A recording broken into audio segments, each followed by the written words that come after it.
ও ভাই, কি হচ্ছে এটা? কি হচ্ছে এটা? গোটা ভারতবর্ষে শুরু এখন জেনজি আন্দোলন, জেনজি আন্দোলন।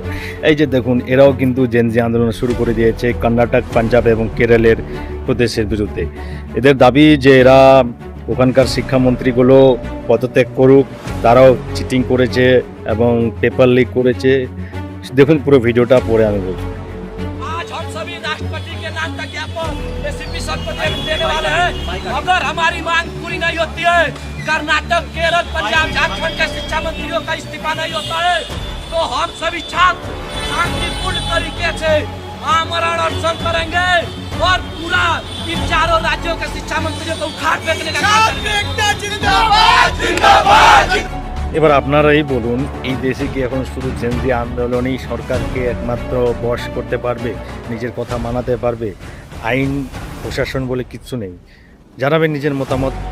ভিডিওটি ভালো লাগলে অবশ্যই লাইক করবেন এবং ফেসবুক থেকে দেখলে পেজটিকে ফলো